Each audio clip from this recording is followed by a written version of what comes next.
আজকের এই সম্মেলনের সভাপতি, মঞ্চে উপবিষ্ট নেতৃবৃন্দ,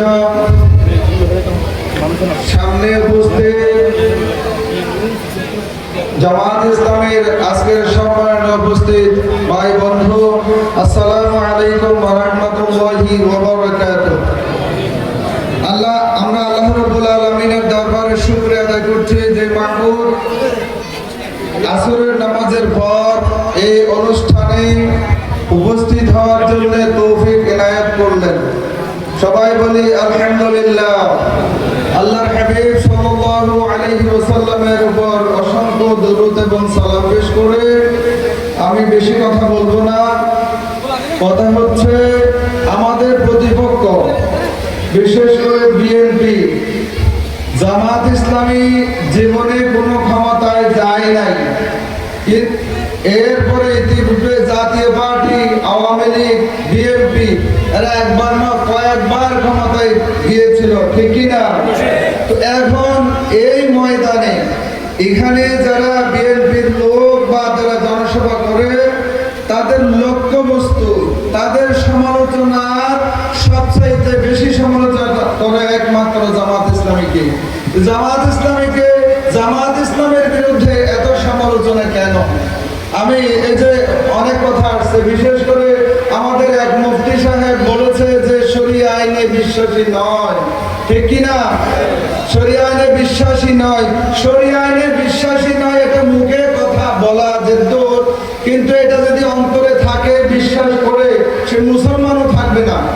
সে শরিয়া আইন মানে না এক কথা, একেবারে বিশ্বাস যদি না করে, নামাজ না পড়ি, কিন্তু নামাজ আল্লাহর ফরজ এটা জানি পড়ি না, এটা গুনাহগার, কিন্তু নামাজ মানি না, সেটা যদি হয় সে মুসলমানের মধ্যে থাকে না। তো আরেক মুফতি সাহেব যে মদিনার ইসলাম মানে, এরা মদিনার ইসলাম মানে, এই যে এর প্রতি আমার আক্তার ভাইও তার একটা কিছু জবাব দিয়েছে, তাদের মদিনার ইসলামের মধ্যে দাঁড়িয়ে ছিল কিনা, আরো আমি সমালোচনায় যাচ্ছি না। আরেকটা কথা হচ্ছে, এই যে শাপলাপুর মাদ্রাসার মুফতি সাহেব যিনি হুজুরের নিয়োগ দিয়েছিল, ওই মুফতি সাহেব মিঠাছড়ি অনুষ্ঠানে বলেছে ইসলামে নাকি গণতন্ত্র নাই।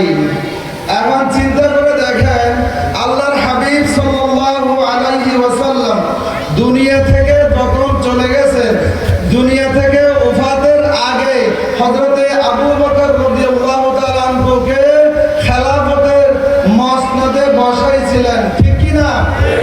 ঠিক। আল্লাহর নবী হযরত আবু বকরকে জীবিত থাকতে বসাইছেন না সাহাবীরা নির্বাচন করে ওকে খেলাফতের মজলিসে বসাইছিলেন? কোনটা সত্য? বন্ধুরা, আল্লাহর নবী দুনিয়া থেকে যাওয়ার পর সাহাবা রাদিয়াল্লাহু তাআলা আনহুম যারা সুপ্রিম লেভেলের যারা আছে তারাই নির্বাচিত করে হযরতে আবু বকর রাদিয়াল্লাহু তাআলা আনহুকে ক্ষমতার মসনদে বসাইছিলেন। এটাই সত্য, ঠিক কি না? এরপরে হযরতে আবু বকর রাদিয়াল্লাহু তাআলা আনহু দুনিয়া থেকে চলে গেছেন। চলে যাওয়ার পূর্বে কি উমর রাদিয়াল্লাহু তাআলা আনহুকে ক্ষমতায় বসাইছিলেন না সাহাবীরা বসাইছিলেন? কোনটা? সাহাবা রাদিয়াল্লাহু তাআলা আনহুম আজমাইন হযরতে উমর রাদিয়াল্লাহু তাআলা আনহুকে ক্ষমতার মসনদে বসাইছিলেন। এটাই হলো ভাই ইসলাম। আর আমাদের এই মুফতি সাহেবরা বলছে ইসলামে নাকি গণতন্ত্র নাই। তো বলছিলাম এরপরে আর অনেক কথা ছিল। এই যে 20শে ডিসেম্বর 2013 সনে এই যে আপনার খালেদা জিয়াকে যে বালি দিয়ে যে ওনার বাসার মধ্যে প্রতিবন্ধকতা সৃষ্টি করেছিল, বিএনপি কি সেটা সরাইতে পারছিল? পারে নাই। সরাইছে কে? ইসলামী ছাত্র শিবিরের লোকেরা। সময় আমার শেষ। এই হলো বিএনপির অবস্থা। আর আচ্ছা, আমার এই কথা বলে আমি আমার বক্তব্য সমাপ্ত করলাম। ওয়া আখিরু দাওয়ানা আনিল হামদুলিল্লাহি রাব্বিল আলামিন। আসসালামু আলাইকুম।